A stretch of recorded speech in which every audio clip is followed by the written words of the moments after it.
Hello everyone, welcome back to our channel. সবাই কেমন আছো? আশা করি সবাই খুব ভালো আছো। আজকে একটা নতুন ব্লগ নিয়ে চলে এসেছি। আজকের ব্লগটা মেইনলি আমি একটু ঘরটাকে টাইডি করছি, বিকজ বেশ কিছুদিন ধরে ঘরটা খুবই একদম অগোছানো হয়ে রয়েছে। তো সব কিছু সেই জন্য গুছিয়ে পরিষ্কার করে কিভাবে আমি ঘর একদম সুন্দর গোছানো রাখি সেটাই তোমাদের সাথে শেয়ার করব। আর অ্যাজ ইউজুয়াল সন্ধেবেলায় ও বাড়ি নেই, আমি একাই রয়েছি। আর এই যে একার টাইমটা আমি এইভাবেই ম্যাক্সিমাম টাইম কাটাই। আর যখন কিছু করতে ভালো লাগে না তখন ওই বসে বসে একটু বই পড়ি, একটু ওয়েব সিরিজ দেখা, এইসবই করি আর কি। তো এই যে জামা কাপড়গুলো ভাঁজ করার ছিল, ওগুলো ভাঁজ করে দেন এখানে কিছু জামা ছিল মেশিনে দেওয়ার, তো সেগুলো দিয়ে দিলাম ওয়াশিং মেশিনে। আর এখানে তোমাদের সাথে একটু বাইরের ভিউটাও শেয়ার করে দিচ্ছি। আর দেখো এই জায়গাটা কি অগোছানো হয়ে রয়েছে। তো চলো একদম লেগে পড়ি কাজে।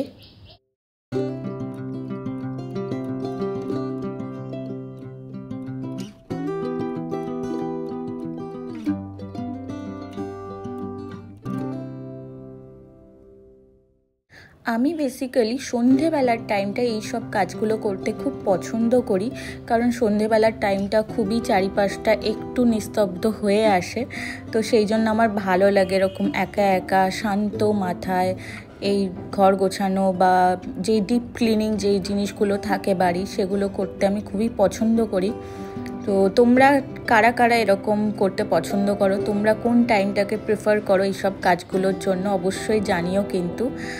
আর কোনো টিপস থাকলে সেটাও অবশ্যই শেয়ার করো। এখানে দেখো কথা বলতে বলতে আমার যে সোফা সেটাও গোছানো কমপ্লিট হয়ে গেছে। আর যে সোফা কভারটা, সেই সোফা কভারটাও কিন্তু কাঁচাই ছিল, কেচে সব কাঁচা জিনিসগুলোই ওই সোফার ওপর রাখা ছিল বলে এত অগোছানো লাগছিল। তো সেগুলোকে সবই গুছিয়ে নিলাম। যাই হোক, এই সোফাটাকেও আমি একদম মুছে টুছে তারপরে এখানে একটা কাঁচা বেডশিট আমি পাচ্ছি।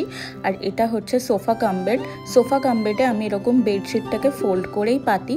তো তোমরা কিভাবে সোফা কাম বেডে এই কভারটা ইউজ করো অবশ্যই কমেন্ট করে জানিও। আর এই কুশন কভারগুলো এখনও অবধি বানানো হয়নি, তাই এগুলোকে কাচাটাও পসিবল না। তো এটারও একটা কভার বানাবো, সেটা এখনও বানানো হয়নি। তো এর মাঝে আমি ঘরটাও ঝাড় দিয়ে পরিষ্কার করে নিচ্ছি, কারণ চারিদিকে প্রচণ্ড ধুলো হয়েছিল। আর প্রতিদিনই ঘর ঝাড় দেওয়া হয়, মোছা হয়, বাট এই যে ধুলো আমাদের এখানে প্রচণ্ড ধুলো পড়ে, সেই জন্য প্রতিদিনই প্রায় এতটা করে ধুলো জমা হয়। দেখে মনে হয় যে অনেক দিন ঝাড় দেওয়া হয় না, বাট সেটা কিন্তু নয়। এখানে প্রচণ্ড ধুলো পড়ে, আমি যদি সকালে মুছি তো বিকেলে একদম পুরো ধুলো ভর্তি হয়ে যায়। তো এই হচ্ছে একটা লুক, তোমাদের সাথে শেয়ার করে দিলাম।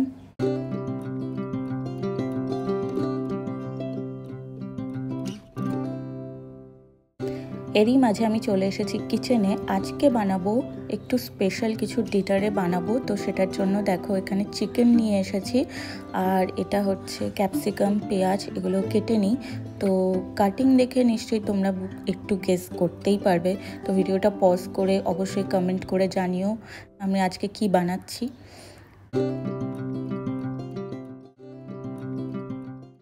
আর বাড়িঘর পরিষ্কার পরিচ্ছন্ন থাকলে না খুব ভালো লাগে মনটা, আর সেদিন কিছু স্পেশাল কিছু বানাতেও ইচ্ছা করে। তো সেই জন্যই আজকে স্পেশালি এই রেসিপিটা বানাচ্ছি। তো এখানে কাটিং দেখে তোমরা নিশ্চয়ই বুঝতে পেরেছো কি বানাচ্ছি। হ্যাঁ, একদমই ঠিক, চিলি চিকেন বানাচ্ছি আজকে। আর এটা কিন্তু ও জানে না, ও কিন্তু একদম সারপ্রাইজ হয়ে যাবে। আজকে কিন্তু একটা বিশেষ সারপ্রাইজ দেব। প্রথম কথা, ঘর বাড়ি এরকম গোছানো দেখবে।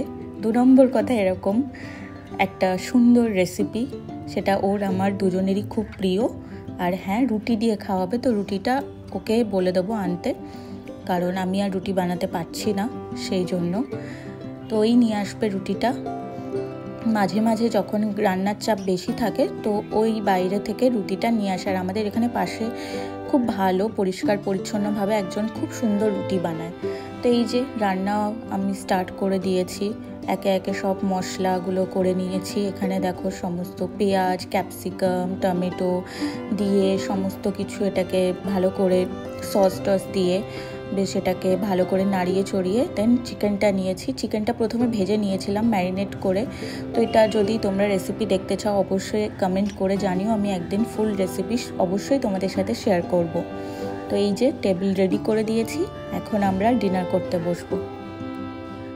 ও তো চলেই এসেছে আর তার মধ্যে আমি টেবিলও রেডি করে দিয়েছি। এই যে আমরা দুজনে বসেও গেছি, সব লাইটগুলোকে নিভিয়ে দিয়েছি, দিয়ে যেগুলো ইয়েলো লাইট আছে সেগুলোকে জ্বালিয়ে দিয়েছি। তো তোমরা কারা কারা এরকম মাঝে মাঝে এরকম ডিনার সারপ্রাইজ দাও নিজেদের হাজব্যান্ডদেরকে, অবশ্যই কমেন্ট করে জানিও। আরও কী করো অবশ্যই কমেন্ট করতে ভুলো না। তো আমি মাঝে মাঝে এরকম মনটা ভালো থাকলে আমি এরকম ওকে সারপ্রাইজ দিই আর ও খুব খুশি হয়ে যায়। তো আমরা লাস্টে দুজনে মিলে খুব এনজয় করে ডিনারটা করি আর তারপর একটু মুভি টুভি দেখি। খুব ভালো একটা টাইম কাটে। এই ছোট ছোট টাইমগুলো কাটানোটা কিন্তু খুবই ইম্পর্টেন্ট ম্যারিড লাইফে। সত্যি কথা বলতে সবসময় কিন্তু বাইরে যাওয়া পসিবল হয় না, যে বাইরের রেস্টুরেন্টে গিয়ে একটা সুন্দর টাইম কাটাবো সেটাও কিন্তু পসিবল হয় না বিশেষ বিশেষ দিনগুলোতে ছাড়া। তো আর বেশি বাইরে যাওয়াটাও উচিত নয়। বেশি বাইরে যাওয়া বলতে এমনি ঘুরতে যাওয়া ঠিক আছে, বাট বেশি বাইরের খাবার খাওয়াটাও কিন্তু উচিত নয় আমাদের প্রত্যেকের জন্যই। তো এইভাবেই আমরা নিজেদের মতন করে টাইম স্পেন্ড করি। তো এই ছিল আজকে আমাদের ভিডিও। ভালো লাগলে অবশ্যই একটা কমেন্ট করে জানিও। এরকম যদি আরও ব্লগ দেখতে চাও অবশ্যই আমাদের চ্যানেলটাকে সাবস্ক্রাইব করতে ভুলো না, ভিডিওটা একটা লাইক করে দিও, শেয়ার করো আর কমেন্ট করতে ভুলো না। দেখা হচ্ছে নেক্সট ব্লগে। টিল দেন সবাই খুব খুব খুব ভালো থেকো আর এইভাবেই তোমরাও সুন্দর করে লাইফটাকে এনজয় করো। বাই।